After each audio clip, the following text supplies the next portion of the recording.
Baik, shalom Bapak Ibu yang dikasihi Tuhan, kita jumpa kembali dalam FWF Osaka, Filmon Wongso Fellowship Obrolan Santai Keluarga Allah. Malam hari ini hamba Tuhan yang akan menyampaikan firman Tuhan yaitu Ibu Dr. Luisa Alangi.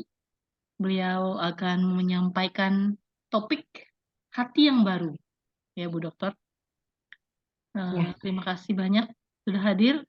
Di tengah-tengah kita juga hadir Bapak Pendeta Odiron. Beliau akan memimpin kita dalam memasuki pujian. Saya silakan untuk Pak Odi. Shalom semua. Shalom. Hati senang, hati gembira. Amin. Ya. Baik, satu lagu lama biar kita yang itu nyanyikan. Bapa sentuh hatiku, betapa ku mencintai segala yang telah terjadi. Tak pernah sendiri jalani hidup ini, selalu menyertai.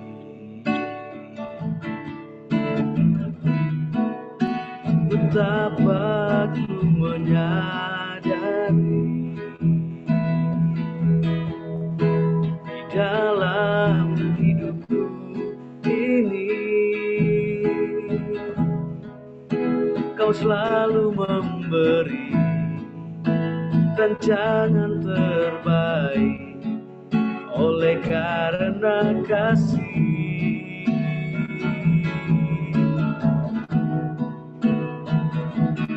Bapa, sentuh hatiku, ubah hidupku menjadi yang baru, bagai emas yang murni. Kau membentuk bejana hatiku. Bapa, ajarku mengerti sebuah kasih yang selalu memberi, bagai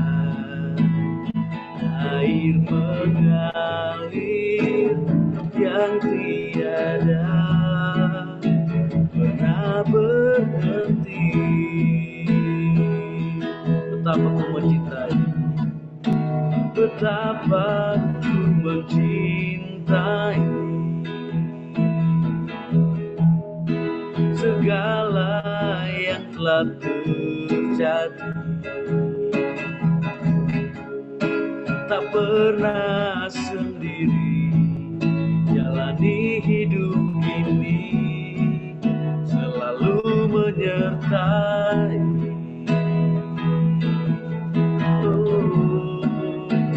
Betapa ku menyadari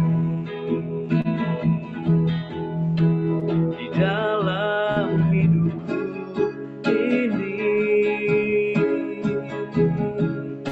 Kau selalu memberi rancangan terbaik oleh karena kasih.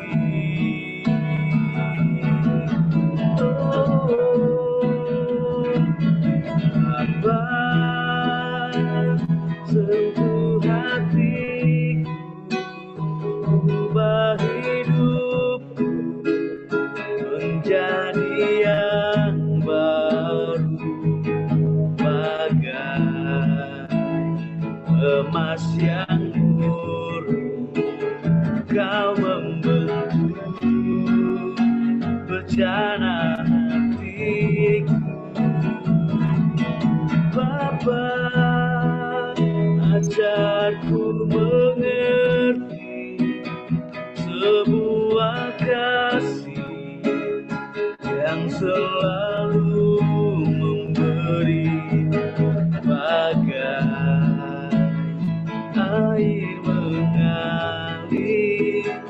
yang tiada pernah berhenti. Bapa sentuh hatiku, Bapa sentuh hatiku, ubah hidupku menjadi yang baru, bagai emas yang murni. Kau membentuk bejana hatiku,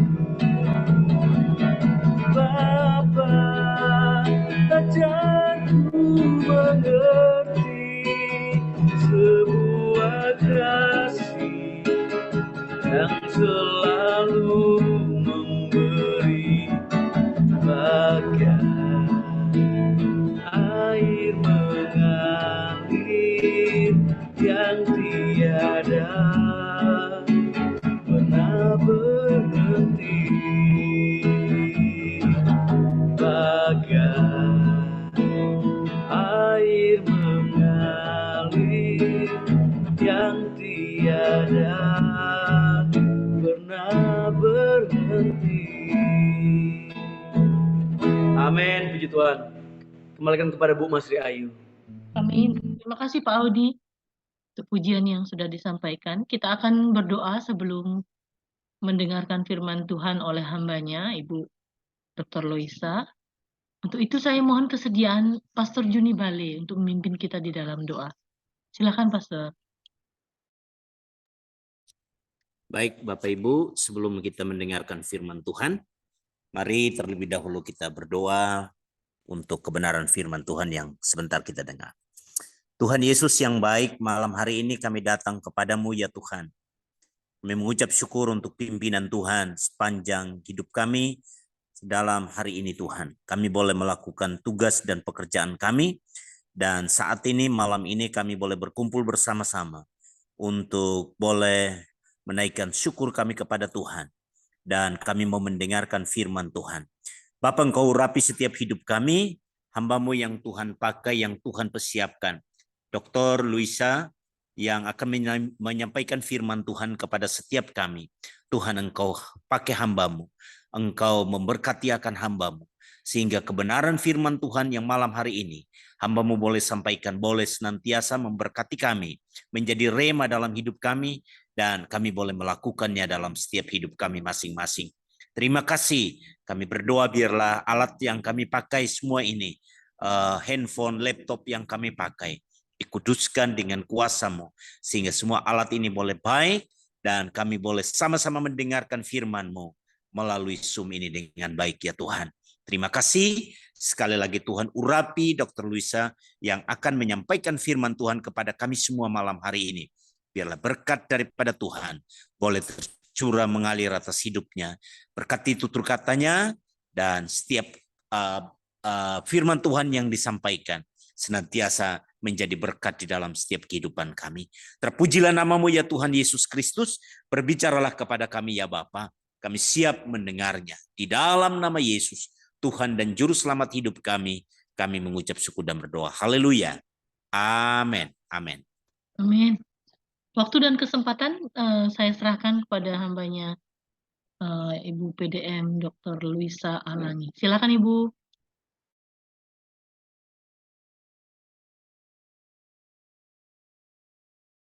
Masih mute Ibu.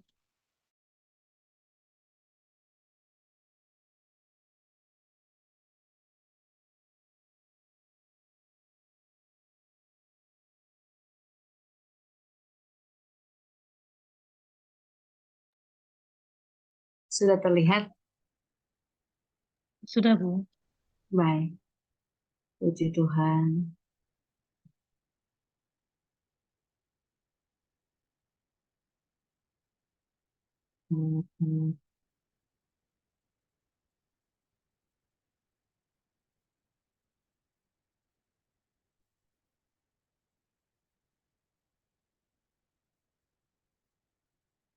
Baik. Hati yang baru. Ini topik kita ya. dalam Yesaya 36 ayat 26. Kamu akan kuberikan hati yang baru dan roh yang baru di dalam batinmu, dan aku akan menjauhkan dari tubuhmu hati yang keras dan kuberikan kepadamu hati yang taat. Bapak Ibu yang dikasihi Tuhan, kita akan melihat latar belakang kitab Zakaria ini. Penulisnya itu Zakaria, nah temanya penyelesaian terakhir bait suci dan janji-janji Mesias.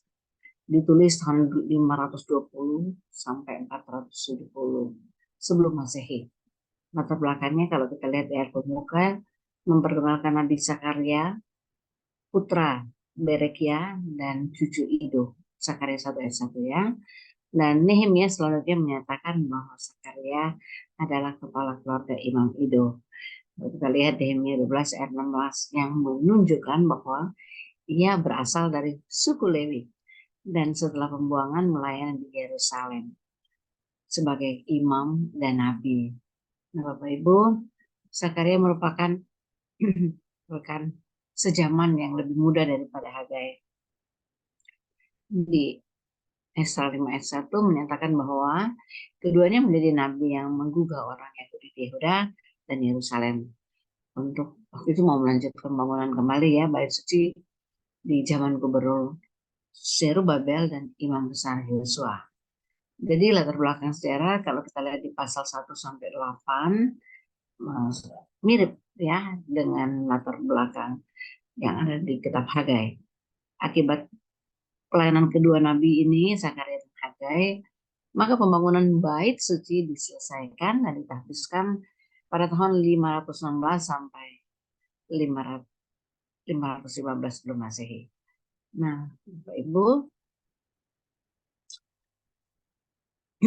waktu itu Zakaria masih muda ya ketika bernubuat bersama Hagai.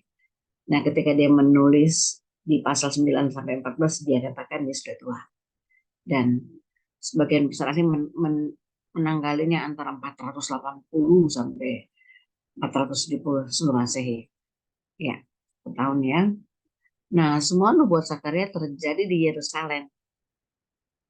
Untuk 50.000 orang Yahudi buangannya yang kembali ke Yehuda pada tahap pertama pemulihan. Menurut perjanjian baru pada akhirnya Zakaria bin Berekia dibunuh di antara tempat kudus dan mesbah, yaitu tempat syafaat, oleh pemimpin bait suci yang bermusuhan. Kita baca di Matius 23 ayat 35 dengan cara yang mirip dengan kematian seorang hamba Allah yang dahulu dengan nama yang sama di dalam 2 Tawarik 24 ayat 20 sampai 21 ya. Bapak Ibu, tujuan dari penulisan kitab Zakaria ini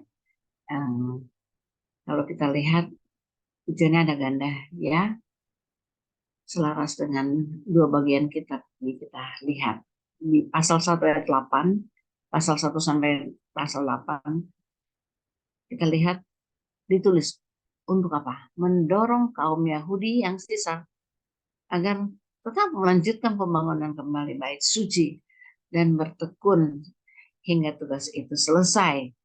Dan di pasal 9 sampai 14 ditulis untuk memberi semangat kepada semua umat yang setelah menyelesaikan pembangunan bait suci.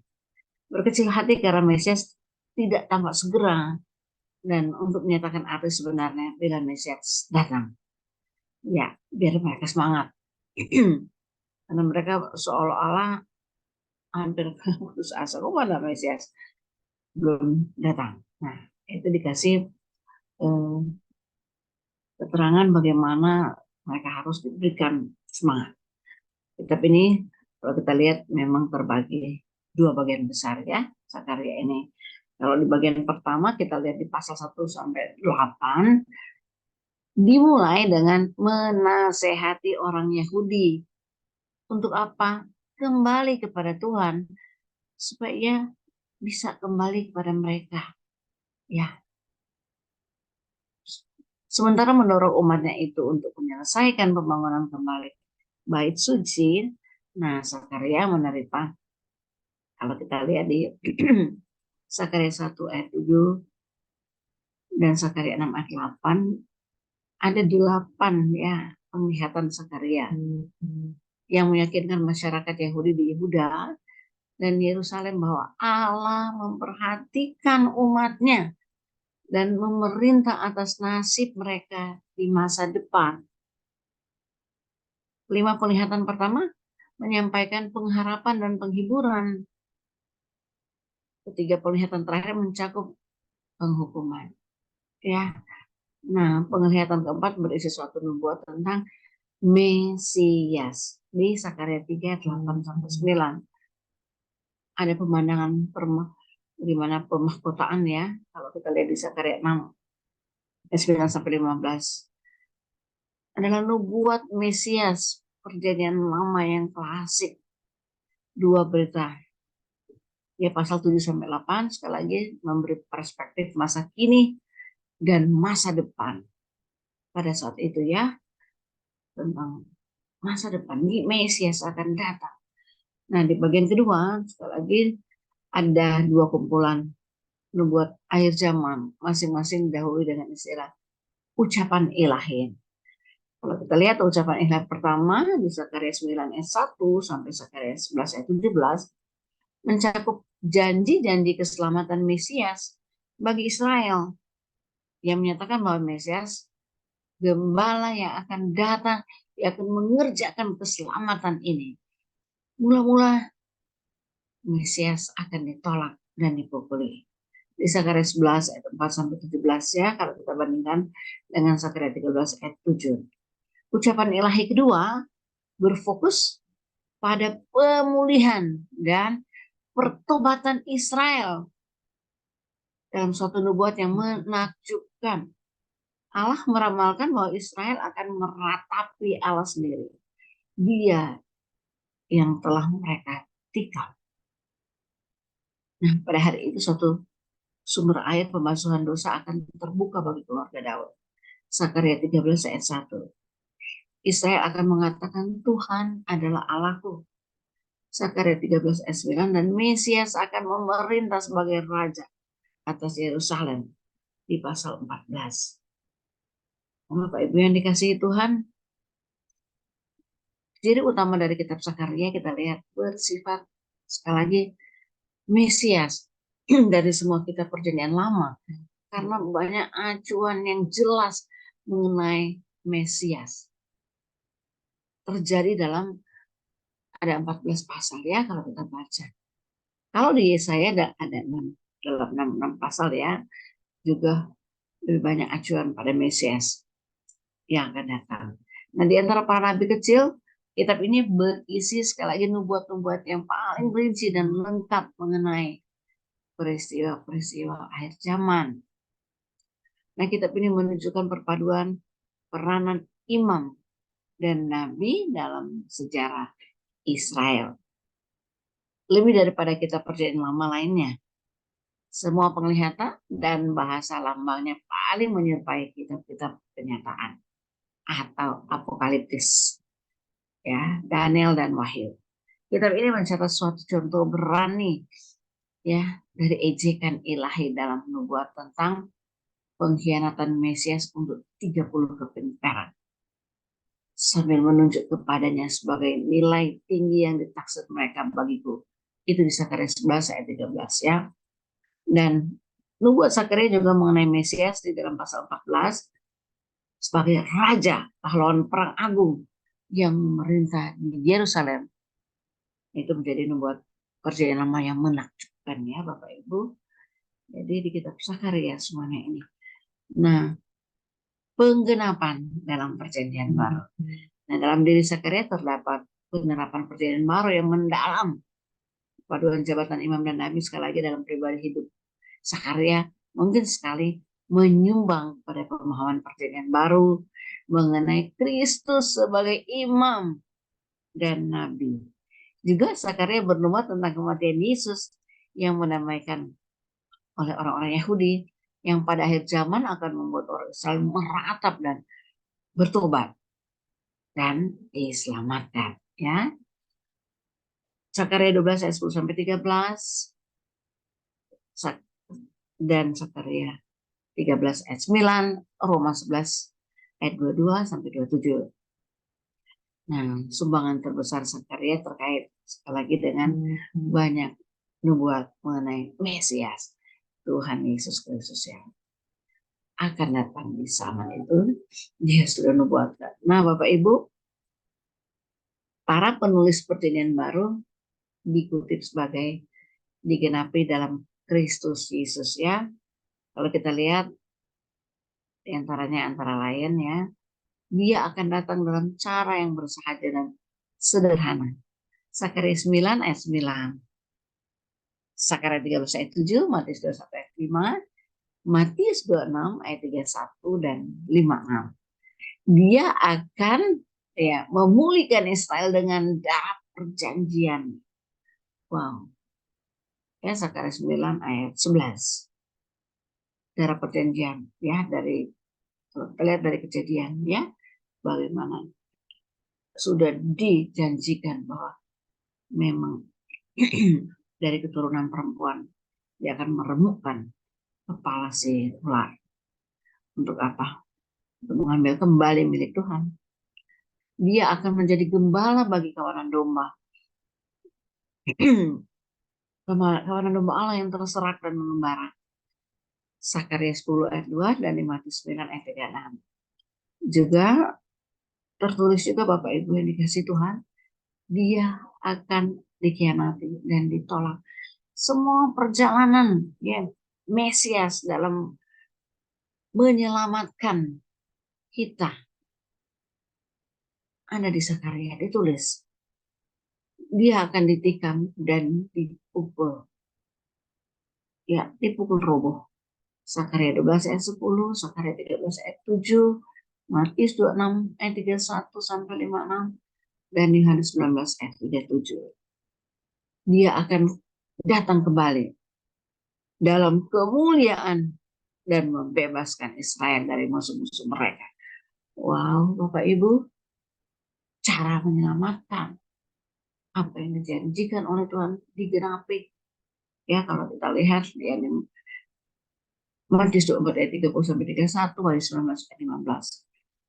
Dan dia akan memerintah sebagai raja dengan damai dan adil. Zakaria 9 ayat 9 sampai 10 ya, dan di Wahyu 11 ayat 15, juga Roma 14 ayat 17 juga dikatakan dia Mesias, Tuhan Yesus Kristus akan mendirikan kerajaannya yang mulia atas segala bangsa untuk selama-lamanya. Nah, hebat, puji Tuhannya kita memiliki Zakaria ini. Berapa ratus tahun tadi sebelumnya sudah menuliskan tentang Mesias. Menunjukkan jangan ada keraguan lagi bagi kita. Bapak Ibu, di dua poin yang terakhir kita menantikan itu ya. Nah, Bapak Ibu yang dikasihi Tuhan, kita kembali ke ayat kita tadi ya. Zakaria 36 ayat 26. Nah, katakan kamu akan kuberikan hati yang baru dan roh yang baru di dalam batinmu, dan aku akan menjauhkan dari tubuhmu hati yang keras dan kuberikan kepadamu hati yang taat. Nah, ini yang Tuhan katakan Bapak Ibu. Ya, kalau kita dalam bahasa Inggris kita baca seperti ini. I will give you a new heart and I will put a new spirit within you. I will remove the heart of stone from your body and give you a heart of flesh. Wow, Bapak Ibu. Ini dari pihak Tuhan ya, yang mengatakan ini. Nah, sekarang kita lihat. Ada dua kata kerja dari ayat tadi ya. Kuberikan dan menjauhkan. Kalau kita lihat makna dari kuberikan hati yang baru, maksudnya adalah apa? Bapa mau kita berubah dari hati yang sebelumnya. Jadi dari tidak taat atau tidak setia menjadi setia. Dalam menjalankan apa yang sudah dirancang bagi hidup kita menjadi hidup yang taat dan setia. Bapak Ibu yang dikasihi Tuhan, kalau kita yang merubah hati kita tidak mungkin. Tetapi ketika kita terima Yesus, Yesus hidup dalam hati kita, kita dirubah. Bukan upaya kita sendiri, diterangi. Ya. Dan selalu bergaul dengan Tuhan, dengan Bapa. Karena saya selalu ingat kata-kata Tuhan Yesus, di luar aku, kamu tidak bisa berbuat apa-apa. Maka tinggal di dalam aku. Nah, Bapak Ibu, kerinduan di hati Bapak agar kita mau kembali dalam jalan yang sama dengan rancangannya, destininya. Ya, karena melalui hati yang barulah baru kita bisa memahami isi hati Bapa. Nggak mungkin kita bisa mengerti hati Bapa kalau kita tidak disucikan, kalau kita tidak menerima Dia sebagai Tuhan dan Juru Selamat kita. Nah, kita diberikan juga roh yang baru di dalam batin untuk menggantikan roh kedagingan kita. Ya, kalau kita tidak punya hati yang baru, roh kedagingan kita pengennya ikut apa keinginan dunia. Keinginan dunia kan, keinginan mata, keinginan daging, keangkuhan hidup. Oh, itu semuanya menyenangkan kelihatannya. Sementara itu, Bapak Ibu, dunia dan segala keinginannya akan lenyap kalau kita mengikuti keinginan dunia. Nah, setan tidak akan lagi saat ini, Bapak Ibu yang dikasihi. Dia tidak muncul sebagai sosok yang menyeramkan, menakutkan. Setan juga mengikuti perkembangan zaman sekarang secara teknologi, Bapak Ibu. Coba kita perhatikan ya, kekuatan sosial media hari ini seiring dengan perkembangan gadget yang super canggih, ya sudah mempengaruhi pola hidup kita kan. Kadang-kadang tanpa disadari, roh kedagingan perlahan tapi pasti mengajak kita masuk makin dalam kesesatan modern. Kita lebih senang berlama-lama ria, menghabiskan waktu untuk itu. Wah, Bapak Ibu yang dikasih Tuhan, saya mengalami masa-masa ya, walaupun saya kuliah S3 itu sudah usia juga. Lalu saya harus melayani, saya harus mengajar. Saya juga sebagai ibu rumah tangga. Tapi tahukah Bapak Ibu yang dikasih Tuhan, gadget yang saya punya, saya pakai juga untuk memuliakan Tuhan, bukan untuk menyesatkan saya. Apa itu? Setiap saat, tidak pernah ya saya memakai gadget itu hanya untuk membaca hal-hal yang wasting time. Saya berusaha untuk mencintai Tuhan, setiap waktu mendengarkan firman Tuhan, mendengarkan tuntunannya. Waduh, justru gadget ini membuat saya lebih dekat dengan Tuhan. Artinya kayaknya gampang sekali Bapak Ibu ya sekarang ini. Mau dengar Alkitab yang bersuara, mau dengar khotbah dari siapa aja, waduh bisa. Dan puji Tuhan ya Bapak Ibu, saya memang sejak saya terima Yesus, keinginan saya terus ingin dekat dengan Tuhan. Nah gitu. Gelar ada 5 Bapak Ibu. Tapi Bapak Ibu yang dikasih Tuhan itu tidak membuat kita sombong. Tidak membuat kebahagiaan datang atau keangkuhan. Tapi justru kerendahan hati makin ingin tahu Tuhan. Makin ingin tahu. Ya, walaupun ada saat juga keluarga bilang begini. Mama seperti tidak ada waktu lagi untuk apapun. Semua terpakai. Dan sedikit mengejek mungkin ya. Ada yang menganggap, kok terus-terusan dengan khotbah, dengan ini. Dan seterusnya. Oh, diejek atau dikatakan seperti itu. saya makin jadi. Artinya apa? Suara dunia yang mengalahkan kita, yang ingin mengalahkan iman kita, kedekatan kita dengan Tuhan, kita harus hadapi, tetapi kita harus tetap setia, tetap taat, nggak peduli. Nah, gitu. Artinya dibilang apapun nggak peduli. Ya, sepanjang saya berjalan dalam kebenaran, Tuhan bela.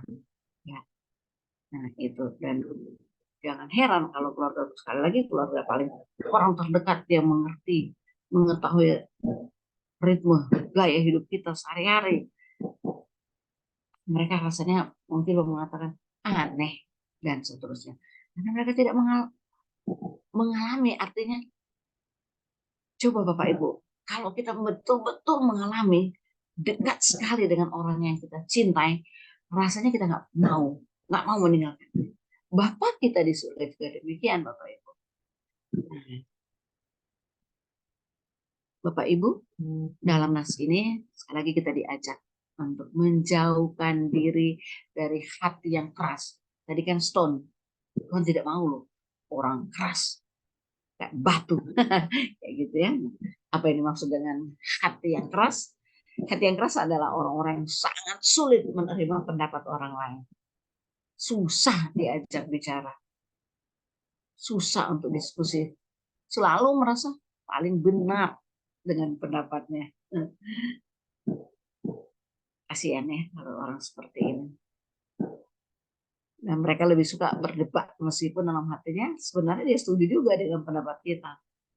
Nah, orang yang keras hati akan sangat sulit dinasehati atau diubahkan karena kekerasan hatinya sangat menguasainya sehingga bertumbuh menjadi orang yang degil, yang membutakan dan membawa kerugian, rugi untuk dirinya sendiri. Nah, orang seperti ini sekali lagi kalau terima Tuhan Yesus akan diubahkan oleh Tuhan.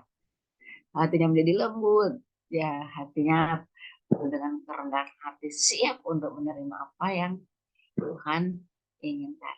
Pokoknya destiny Tuhan bisa tercapai bagi orang yang taat, bagi orang yang dengar-dengaran, yang mau menerima apa yang Tuhan inginkan lewat pergaulan yang akrab. Ya, aku di dalam kamu, kamu dalam aku, unity dengan Tuhan, satu dengan Tuhan. Kalau kita unity dengan Tuhan, keinginan-keinginan roh itu yang kita ikuti. Ya, kita matikan keinginan daging. Nggak akan ada sesuatu yang membuat lebih berguna di dunia ini selain itu. Bapak Ibu, pengalaman-pengalaman hidup saya, membuktikan. Nggak ada tandingannya Bapak Ibu. Apa yang mau ditawarkan oleh dunia kecil. Itu bersifat sementara dibandingkan dengan apa yang Tuhan janjikan. Kadang saya mengatakan begini, Tuhan buat saya setia sampai mati, buat saya tetap melayani Engkau sampai mati. Ya sekalipun saya harus mengalami banyak tantangan, halangan. Tapi Tuhan bisa itu bukan ambisi saya untuk menjadi seorang yang hebat, tidak. Bagi saya yang hebat adalah saya terus dekat dengan Tuhan. Dan saya akan menangis. Ya, seperti anak kecil kalau saya mengalami masa-masa sulit dan di depan orang-orang lihat selalu mengatakan begini, wah udah terluisa. Begitu semangat, smiling, dan rasanya tidak pernah katanya melihat saya dalam kondisi yang putus asa mungkin maksudnya karena terus. Nah Bapak Ibu itu karena apa? Karena roh yang selalu menerangi hati saya. Keinginan daging dimatikan. Bukan usaha kita sekali lagi karena unity dengan Tuhan.